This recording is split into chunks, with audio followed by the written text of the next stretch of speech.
70, 80, 90-an kenangan masa lalu channel.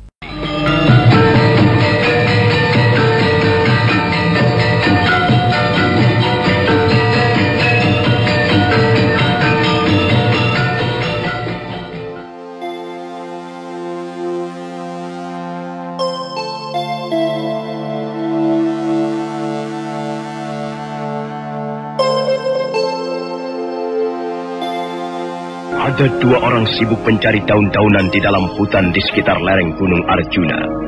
Yang seorang berusia agak lanjut, tubuhnya sedikit kurus, tapi nampaknya cukup sehat. Sedang yang seorang lagi adalah bocah kecil yang bertubuh gemuk dan lucu. Mata bocah itu pundar dan berkilat-kilat, memancarkan hasrat hidup yang lugu. Sesaat mereka menghentikan pekerjaannya, ketika tiba-tiba si bocah menemukan tubuh seorang wanita yang tergeletak di dalam semak belukar. Ketika mereka tengah memeriksa wanita itu, mendadak terdengar suara orang memanggil-manggil. Mereka pun segera bersembunyi, dan muncullah Sakawuni yang kemudian diikuti Arya Kamandanu.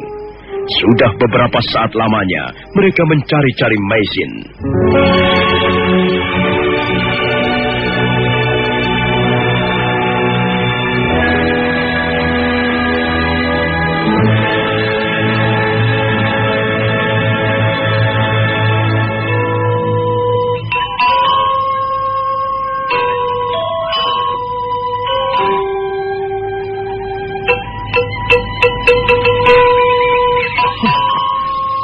Maisin.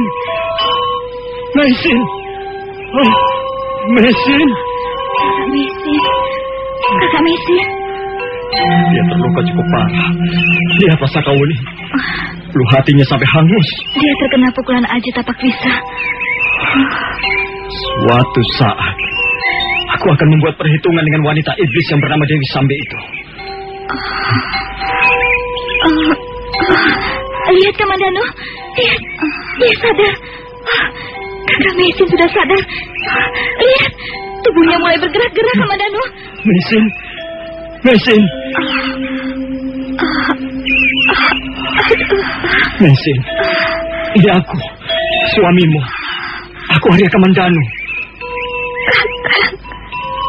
Kakak Kamandanu. Iya, akulah Arya Kamandanu. Maafkan aku, Maisin. Aku datang terlambat. Kau adik Wuni. Iya, Kakak Maisin. Aku Sakawuni. Ayo, Kamandanu. Kita harus segera menolong Kakak Maisin. Ayo, kita bawa naik ke atas. Tidak usah, adik Wuni. Jangan. Kau harus segera mendapat perawatan, Kakak Maisin. Luka-lukamu cukup parah. Terima kasih, adik Wuni. Tidak usah. Luka-lukaku sangat parah. Sakitnya bukan main. Hatiku seperti terbakar. Panas sekali rasanya. Kau terkena pukulan Aji Tapak Wisa, Maisin. Kami harus segera mengobatimu. Kakak Kamandanu. Sekarang aku ingin minta kepastianmu, Kakak. Kepastian tentang apa, Maisin? Katakanlah. Ayo katakanlah. Kepastian tentang apa? Apakah Kakang Kamandanu sesungguhnya mencintai aku? Maisin, mengapa kau bertanya seperti itu? Tentu saja aku mencintaimu. Kau adalah istriku. Kau akan segera sembuh, Maisin. Dan kita akan hidup bahagia selama-lamanya. Jadi, kau benar-benar mencintaiku, Kakak? Tentu saja aku mencintaimu, Maisin. Aku sangat mencintaimu. Dan apakah kau percaya bahwa aku pun sesungguhnya mencintaimu, Kakak? Iya, aku percaya. Aku percaya padamu, Maisin. Aku sudah mengorbankan segalanya. Aku sudah melakukan segalanya. Aku hanya berharap bahwa kau mau percaya padaku. Aku mencintaimu, Kakang Kamandanu. Aku ingin menjadi istrimu yang baik. aku tidak mempunyai keinginan apa-apa lagi. Kecuali ingin menjadi istrimu dengan baik. Sudahlah, Mesin. Sudahlah. Aku pun ingin menjadi suamimu dengan baik. Sudahlah. Lupakanlah masa lalu kita yang suram. Kau harus segera sembuh. Mesin. Mesin. Kakak Mesin. Kakinya mengejar sama Danu. Wajahnya menjadi sangat pucat.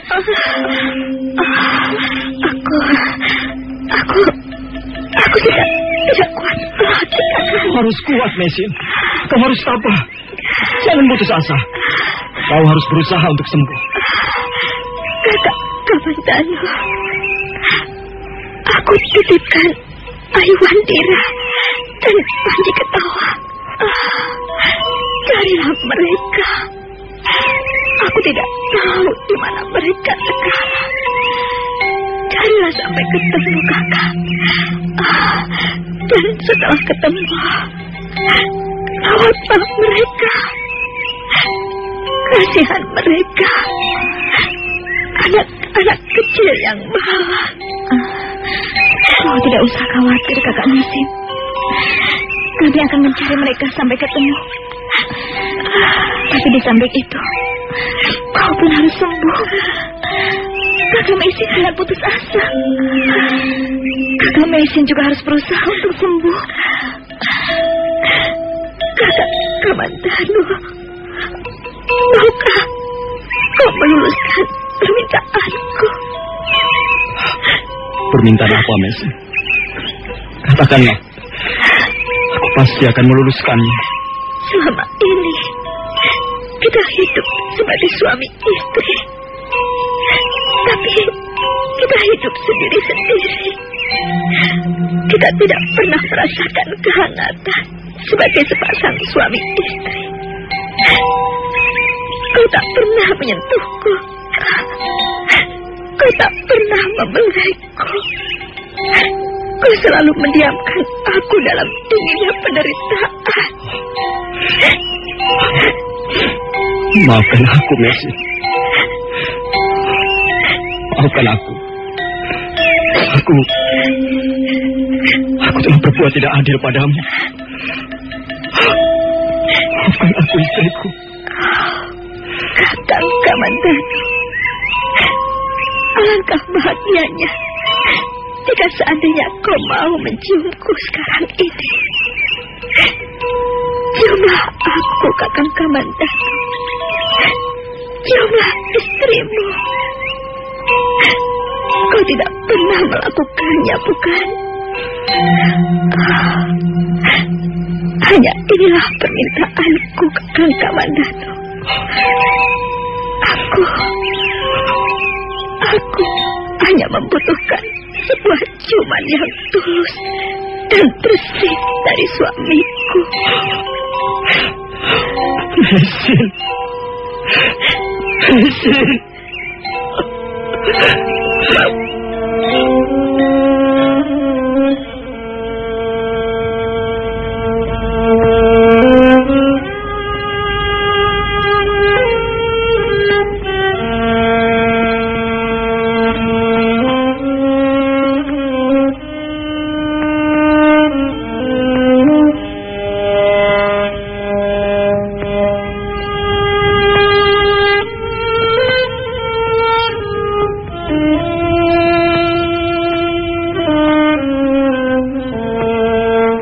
Arya Kamandanu tidak menunggu lebih lama lagi. Sambil menangis terseduh-seduh, dia segera mendekap tubuh Mesin. Dia mendekap dengan erat sekali. Kemudian dia mencium mulut Mesin yang berlumuran dengan darah. Dia mencilati darah itu hingga bersih. Dan dia juga membersihkan darah yang meleleh di sekitar hidungnya dengan lidahnya. Dia sama sekali tidak merasa jijik. Dia justru merasa bangga dan bahagia bisa membersihkan darah di wajah Mesin dengan mulutnya. Dia membelai rambut wanita Mongolia itu dengan penuh kasih sayang. Dia selama ini merasa telah menelantarkan Mesin. Dan sekarang dia ingin menebus kesalahannya itu. Dia ingin mencurahkan seluruh kasih sayang dan perasaan cintanya kepada istrinya yang selama ini telah disia-siakannya dan telah dibuat sakit hatinya. Tapi mendadak Arya Kamandanu berhenti mencium. Sambil mencengkram kedua belah pundak Meisin, dia menatap wajah istrinya yang semakin nampak pucat. Arya Kamandanu menjadi cemas ketika melihat napas Meisin tersengal-sengal. Meisin. Meisin. Oh. Meisin. Meisin. Oh. Meisin. Meisin. Meisin. Meisin.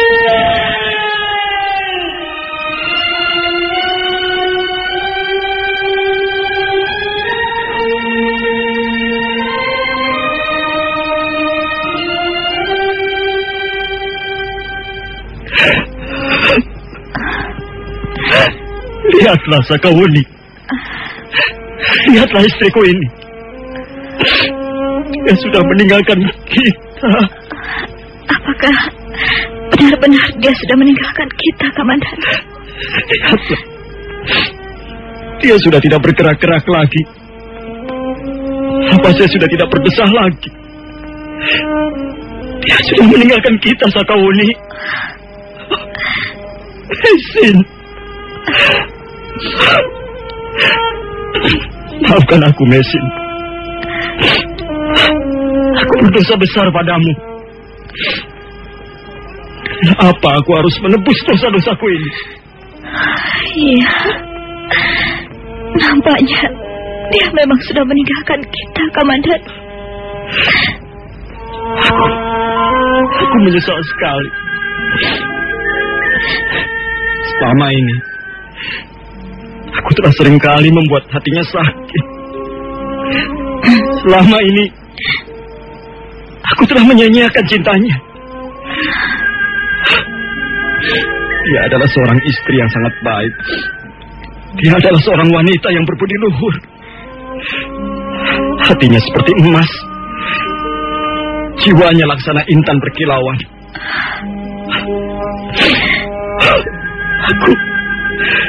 Aku benar-benar merasa tidak berharga. Aku menjadi kotor. Kotor sekali. Kamandanu, tapi aku masih belum yakin benar bahwa istrimu sudah meninggal. Ada beberapa bagian tubuhnya yang masih hangat. Tapi lihatlah, Wuni. Kakinya sudah menjadi kaku. Kaku dan dingin. Dan sudah tidak ada lagi nafasnya. Denyut nadinya juga sudah tidak ada. Bukankah itu berarti dia sudah meninggal? Bukankah dia sudah meninggal? Sudah meninggal, Sakawuni. Sudah. Kalau memang istrimu sudah meninggal, kau harus menerima kenyataan pahit ini. Semua orang akhirnya akan mati juga, Kamandanu. Kalau yang Maha Kuasa menghendaki, tak ada yang bisa melawan maut. Sudahlah, Kamandanu. Tak perlu kau menyesali apa yang telah terjadi. Bagaimana aku tidak menyesal, Wuni? Aku telah berbuat dosa besar pada wanita ini. Dia datang dari negeri yang jauh. Dan di tanah Jawa ini, dia menjadi buronan pemerintah Kediri. Dia menjadi buronan bersama suaminya yang kemudian meninggal di atas pangkuannya. Tapi rupanya, penderitaan itu belumlah cukup baginya. Dia masih harus menderita karena perbuatan kakak kandungku sendiri, Arya Dwi Pangka. Seharusnya aku tidak boleh menyia-nyiakannya. Seharusnya aku memberikan penghiburan padanya. Dan bukan justru menambah penderitaan.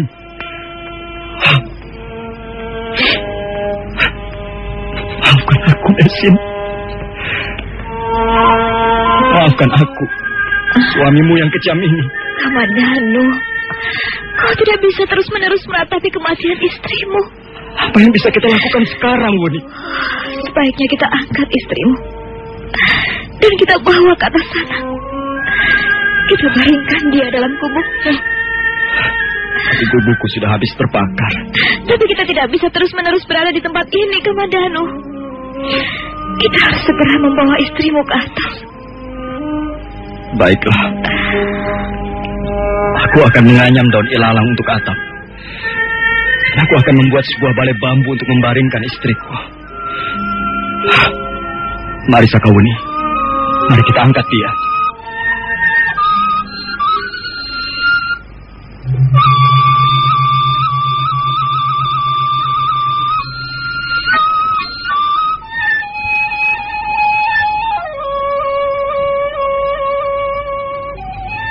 Arya Kamandanu dan Sakawuni kemudian mengangkat tubuh Meisin. Mereka menggotong Meisin naik ke atas tebing. Perjalanan agak sukar dan terpaksa menggunakan jalan memutar. Tapi akhirnya mereka pun sampai di atas tebing.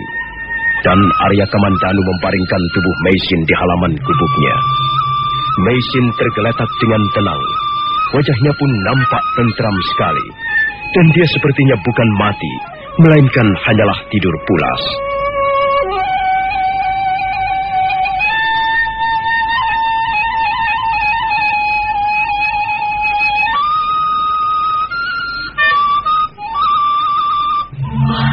Mereka membawanya pergi, Ayah. Mungkin mereka itu saudara-saudaranya. Kau lihat laki-laki yang menangis itu tadi, Ratanca? Iya, aku melihatnya, Ayah. Yang membawa pedang besar di pinggangnya itu kan? Nah, laki-laki itulah suami wanita yang terluka parah itu. Sedangkan wanita yang satunya lagi mungkin temannya atau sanak saudaranya. Apakah wanita yang terluka parah itu benar-benar sudah mati, Ayah? Entahlah, Ratanca. Aku tidak tahu pasti. Mungkin juga dia sudah mati, atau mungkin juga belum. Kadangkala seseorang yang mengalami pingsan berat nampaknya seperti orang yang sudah mati, tapi sebenarnya dia masih hidup. Kalau dia masih hidup, Ayah harus menolongnya. Kasihan wanita yang malang itu, Ayah. Benar, Ratanca. Kita harus menolongnya. Tapi kita harus mencari cara untuk menolongnya. Kita temui saja mereka itu, Ayah. Tidak bisa. Nanti akan terjadi salah paham, Ratanca. Nanti dikira kita yang telah melukai wanita itu.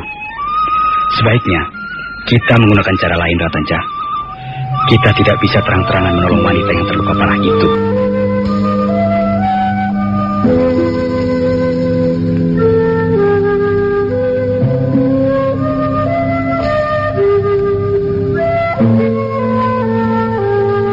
Bola matahari sudah sejak tadi meluncur turun dan tenggelam di permukaan Cakrawala. Jubah sang Dewi Malam mulai menjamah lereng Gunung Arjuna dan sekitarnya. Kabut tipis melayang di sela-sela pohon. Beberapa ekor burung malam terbang sambil mengepak-ngepakkan sayapnya, kemudian lenyap di balik kabut malam yang dingin. Arya Kamandanu dan Sakawuni duduk di tengah-tengah halaman, di depan gubuk yang sudah sebagian besar menjadi arang. Sementara Meisin terbaring tenang di hadapan mereka. Arya Kamandanu nampak masih terus meratapi kemalangan yang menimpa diri istrinya. Sakawuni sudah berhenti menghibur Arya Kamandanu. Sejak siang tadi tak henti-hentinya dia berusaha menyadarkan laki-laki yang pernah merebut hatinya itu. Kamandanu, kita tunggu saja sampai besok pagi. Kita tunggu sampai besok pagi. Dan setelah itu, apa yang akan kita lakukan, Sakawuni? Kita hanya ingin memperoleh kepastian. Apakah istrimu sudah benar-benar meninggal? Kalau memang dia benar-benar sudah meninggal, ya, kita harus menguburkannya. Hesin. Aku akan pergi sebentar, Kamandanu. Aku akan mencari kayu-kayu kering untuk membuat perapian. Aku di sini saja, Sakawuni. Iya. Aku tidak bisa meninggalkan istriku tidur seorang diri. Iya, memang sebaiknya kau di sini menunggu kakak Meisin. Apakah kau masih menyimpan batu api? Iya, aku masih menyimpan beberapa potong. Kalau begitu aku pergi dulu, Kamandanu. Kau tidak usah pergi terlalu jauh, Buni. Di belakang gubuk ini banyak sekali ranting-ranting kering. Kau bisa mendapatkannya dengan mudah. Sakawuni tidak menjawab. Dia langsung melompat dan sebentar kemudian tubuhnya sudah lenyap di telan kabut. Sementara Arya Kamandanu duduk diam sambil terus-menerus memandang wajah istrinya yang pucat pasi.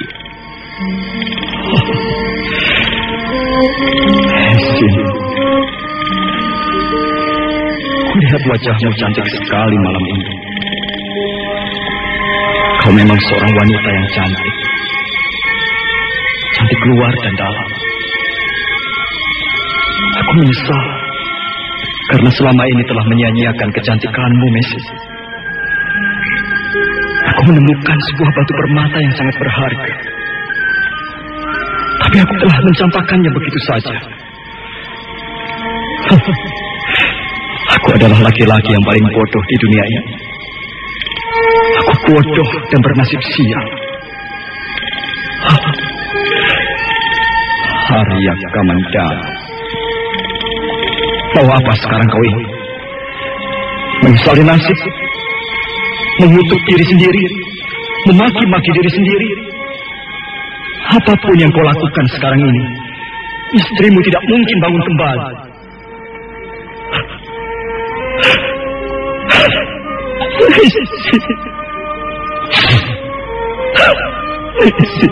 Istriku.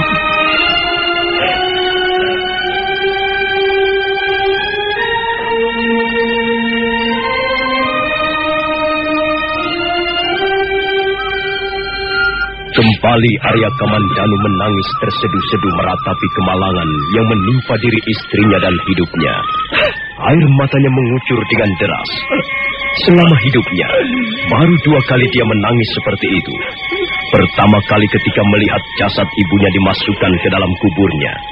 Dan kedua ialah sekarang ini, saat menyaksikan istrinya terbaring dalam keadaan tenang di hadapannya. Nah, saudara pendengar, bagaimanakah kisah selanjutnya? Nantikan saja lanjutan kisah Tutur Tinular ini dalam seri berikutnya. Sampai jumpa.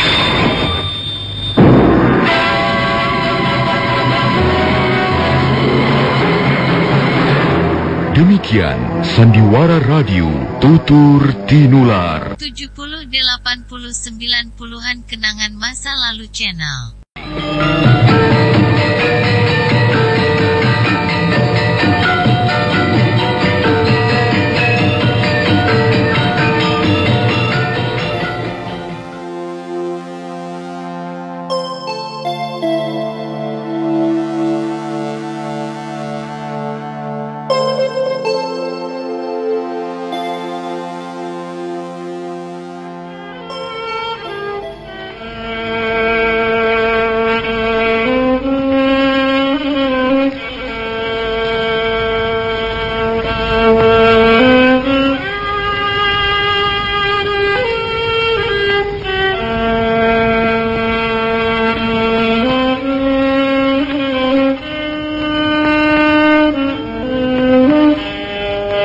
Arya Kamandanu menangis terseduh-seduh, meratapi kemalangan yang menimpa diri istrinya dan hidupnya.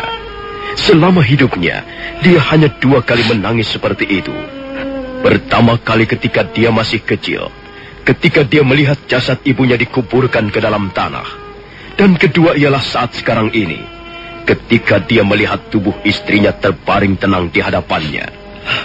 Untuk sesaat lamanya, Arya Kamandanu terus menangis terseduh-seduh. Sekali waktu dia menggoncang-goncang kembali tubuh Mesin, tapi Mesin tetap diam tak bergerak. Dan Arya Kamandanu nampak semakin sedih dan berputus asa. Mendadak dia terkejut. Ada suatu benda kecil menimpa keningnya, dan benda itu kemudian jatuh ke wajah Mesin.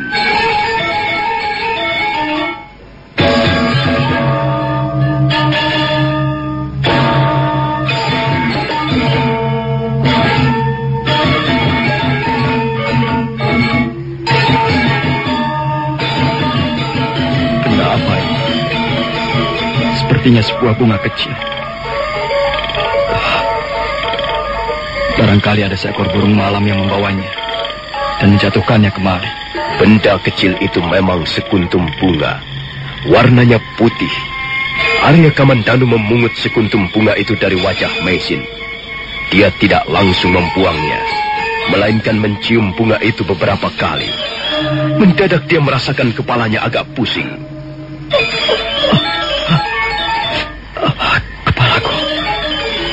Kepalaku pusing sekali. Dan mataku berat sekali. Mengapa mataku menjadi berat seperti ini? Mungkinkah karena aku telah mencium sekuntum bunga itu tadi? Aku tidak tahan lagi. Aku ngantuk sekali.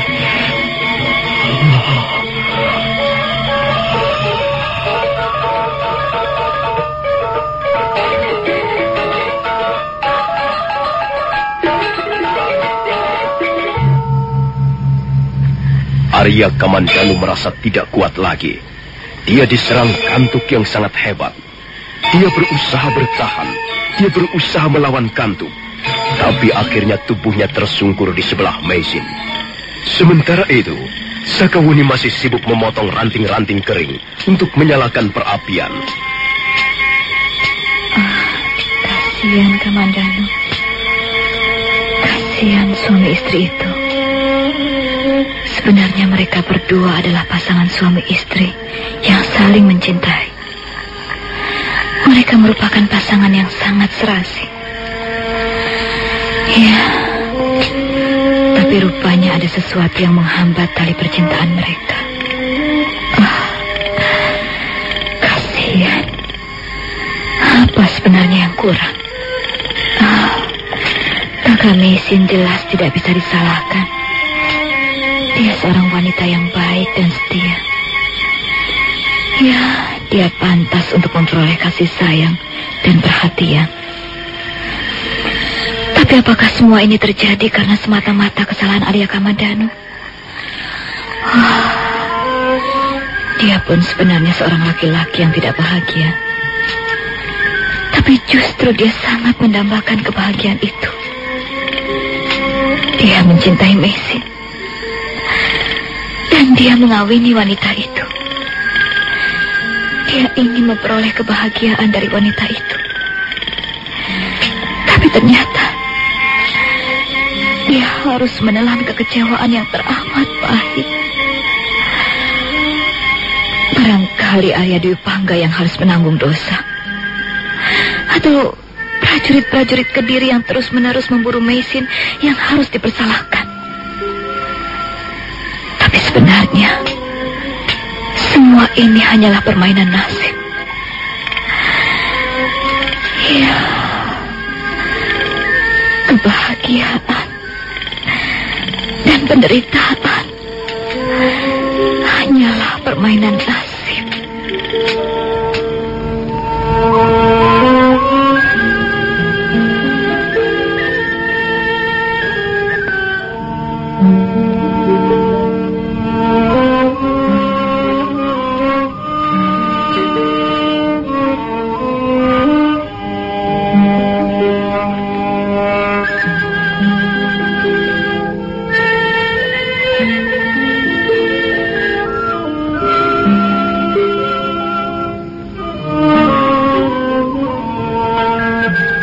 Setelah dirasa cukup, Sakawuni lalu mengikat ranting-ranting kering itu menjadi satu.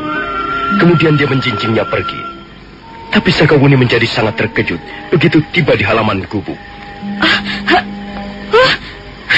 Kamandanu! Kamandanu! Apa yang telah terjadi? Di mana kakak Mesin? Kamandanu! Kamandanu! Apa yang kau kerjakan, Kamandanu? Mengapa kau tidur? Aku seperti terkena aji sirap Sakawuni. Aku ngantuk sekali.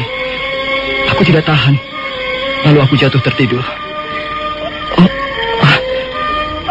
Apa yang terjadi, Sakawuni? Lihat, Kamandanu. Lihat. Istrimu tidak ada.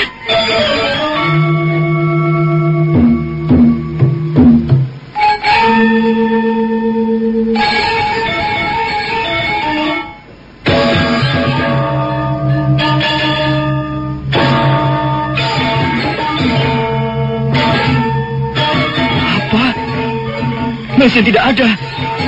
Mesin tidak ada. Lihat saja sendiri. Gosok-gosoklah matamu supaya kau benar-benar terbangun. Dan lihat, kakak Mesin sudah tidak ada lagi, Kamandano. Mesin? Di mana Mesin? Di mana Sakauni? Kau lihat Mesin? Barangkali dia diculik orang, Kamandano. Kurang ajar. Siapa orang yang telah berani berbuat lancang itu? Tenanglah, Kamandano, tenang dulu. Jelas bahwa ada yang telah menculik kakak Mesin. Tapi apa maksudnya dia menculik istriku? Apa tujuannya? Mana aku tahu. Aku sedang memotong ranting-ranting kering untuk membuat perapian. Sementara itu kau yang menjaga kakak Mesin.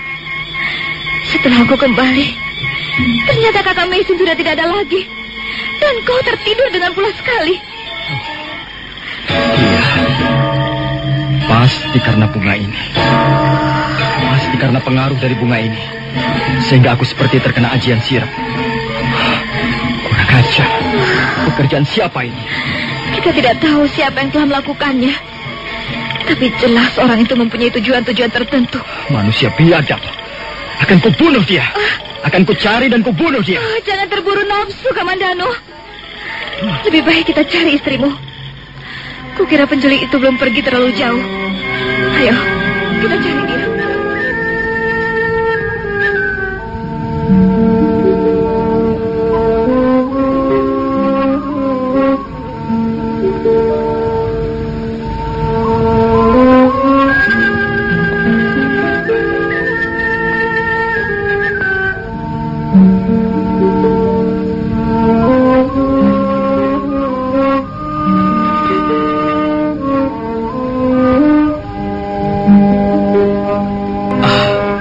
Cukup aman untuk bersembunyi.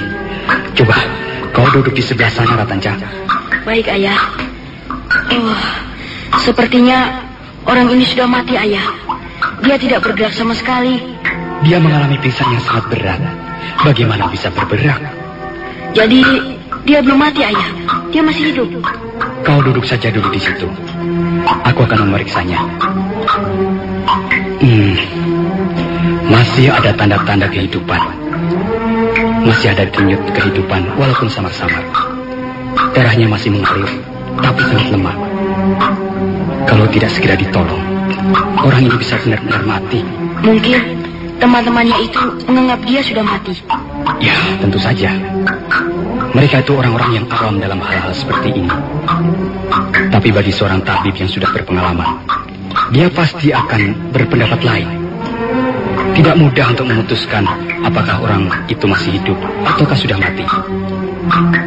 Kadangkala seseorang yang sudah luka sangat parah, mengalami pingsan yang berat, dan keadaan seperti itu bisa membuat seseorang nampaknya sudah mati. Tapi sebenarnya belum.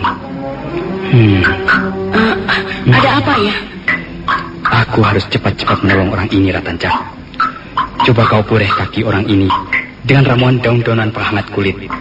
Sementara aku akan mencoba untuk menyadarkannya. Baik, Ayah. Ratanca, bocah yang usianya sekitar 10 tahun itu, segera memboreh kaki Mesin dengan ramuan daun-daunan. Sementara laki-laki setengah tua yang disebut ayahnya mengoles hidung Mesin dengan beberapa lembar daun-daunan yang bentuknya seperti pita. Tapi nampaknya usaha mereka berdua tidak membawa hasil apa-apa. Laki-laki tua itu nampak merenung sesaat lamanya. Berat sekali. Apakah aku masih bisa menolong orang ini? Kasihan orang ini, Ayah. Kalau bisa, mengapa Ayah tidak menolongnya sekarang? Baiklah. Coba kau minggir sebentar, Ratanca. Akan kucoba dengan cara yang lain lagi.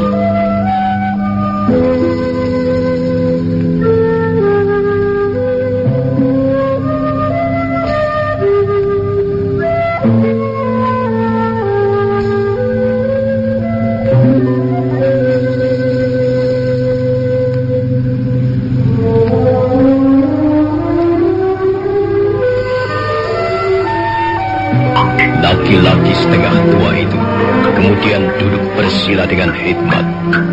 Dia mulai mengatur pernafasannya. Mendadak wajahnya menjadi tegang. Urat-urat lehernya pun menegang. Dan kedua belah telapak tangannya bergetar. Kemudian tubuhnya pun ikut bergetar. Ratanca hanya memandang saja laki-laki tua itu dari sudut gua yang agak gelap. Laki-laki tua itu kemudian mulai bekerja dengan tangkas. Dia mengurut kaki Meisin. Kemudian dia menotok bagian-bagian tubuh yang lain. Lalu dia mengurut lagi, menotok dan mengurut. Dia bekerja dengan keras. Keringat sampai mengalir di dahi dan lehernya. Nafasnya sampai ngos-ngosan. Nampaknya laki-laki tua itu sudah berpengalaman sekali dalam hal-hal pengobatan. Mendadak Ratanca menggeser tempat duduknya, mendekati Meisin yang masih terbaring dengan tenang di atas lantai gua. Ayah, lihat ayah. Diamlah Ratanca. Diam, jangan ganggu aku. Ya.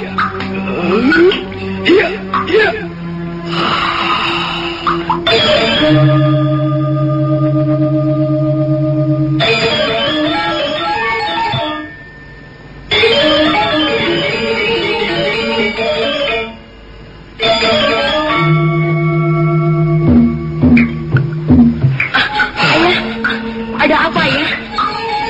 Aku lelah sekali, Ratanca. Nafasku rasanya mau putus. Tapi ayah, orang itu tadi sepertinya mengeluh sebentar, ayah. Dia melihat sebentar, kemudian diam lagi. Itulah pertanda bahwa masih ada tanda-tanda kehidupan dalam tubuhnya. Jadi masih ada harapan, ayah? Ya, mudah-mudahan saja masih ada harapan. Walaupun sangat tipis.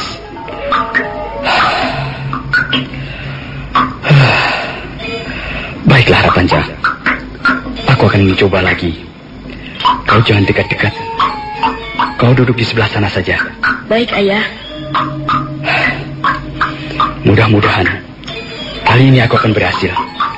Ya, tapi aku harus mengerahkan seluruh tenagaku.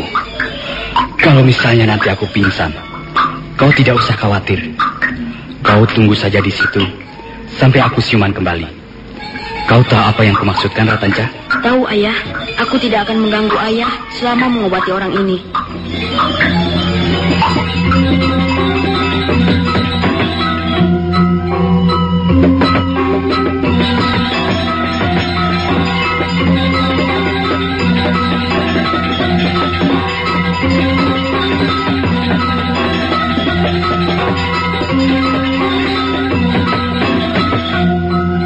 Kembali laki-laki tua itu duduk bersila untuk menggerahkan seluruh tenaganya. Kembali tubuhnya menjadi bergetar dengan hebat. Dan dia bekerja lagi. Dia menotok dan mengurut. Menotok kaki, pundak, pinggang, pinggul, dan mengurut bagian-bagian yang lain. Bagian-bagian yang penting dalam upayanya menyadarkan Meisin.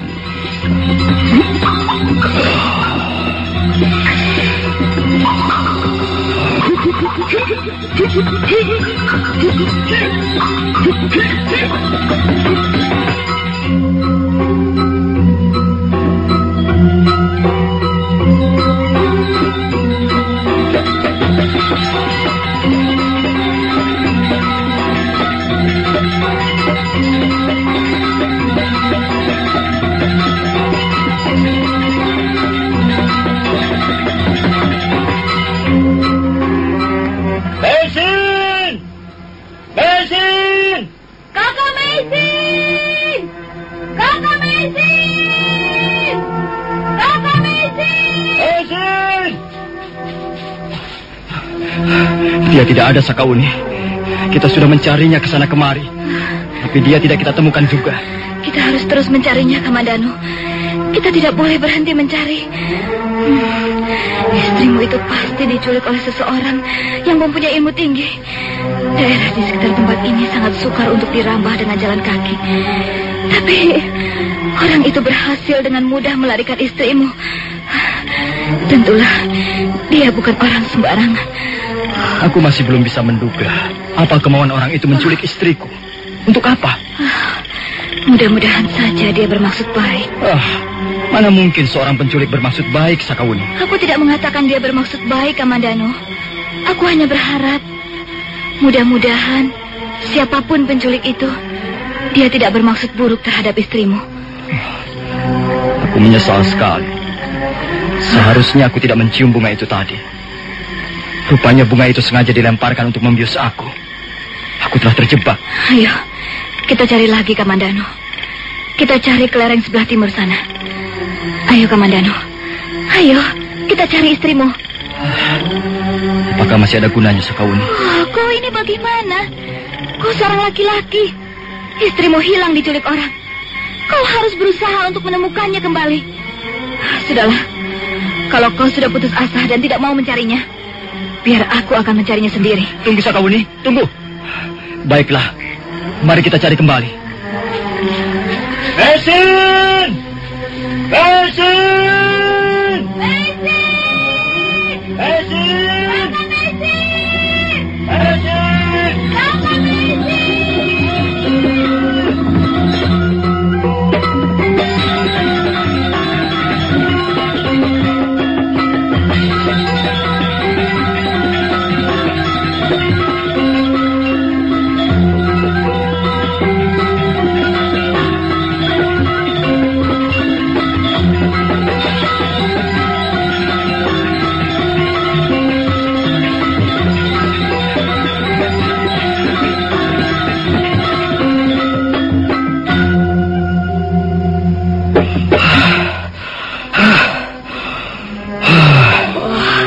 Dia masih belum bergerak, Ayah. Lihat, dia masih diam saja. Dia seperti tidur pulas sekali. Ya, barangkali aku telah gagal, Tanja. Kalau Ayah gagal, berarti orang ini akan benar-benar mati. Ya, aku tidak bisa berbuat lebih banyak lagi, Ratanja. Aku sudah menguras seluruh tenagaku untuk menolong orang ini. Aku sudah memberikan seluruh kemampuanku. Aku tidak bisa berbuat apa-apa lagi. Memang, seorang tabib hanyalah menjadi perantara untuk kesembuhan seseorang. Tapi sungguh tidaknya orang itu sama sekali bukan bergantung di tangan seorang tabib. Dia akan sembuh karena karunia sang penyembuh. Kasihan orang ini. Kasihan wanita ini. Nampaknya dia bukanlah orang yang senang hidupnya. Oh, lihat Ayah, lihat. Dia bergerak lagi. Dia bergerak lagi. Cepat kau mundur, Ratanja. Aku harus membantunya lagi. Aku akan terus membantunya sampai dia bisa kembali sadar. Cepat, Ratanja. Jangan duduk di situ. Harapan itu datang lagi. Aku yakin dia akan sembuh. Aku yakin dia akan bisa hidup kembali.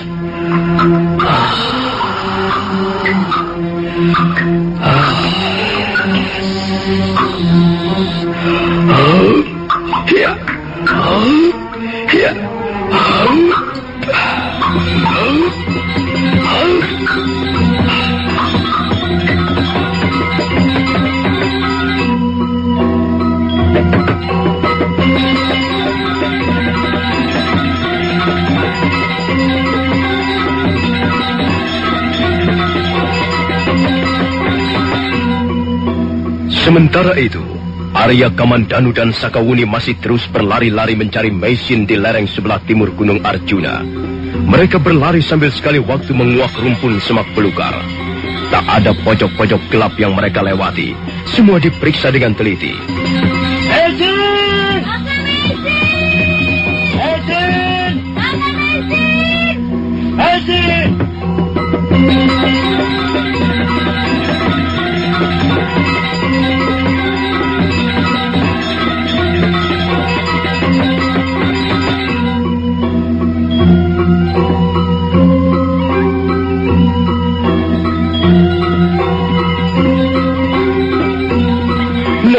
Bagaimanakah kisah selanjutnya?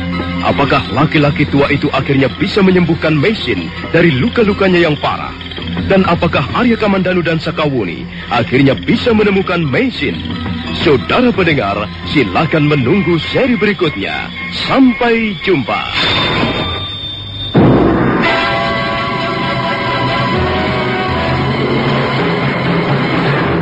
Demikian Sandiwara Radio Tutur Tinular. Sandiwara Radio ini bisa Anda simak setiap hari hanya di 1033 Karimata.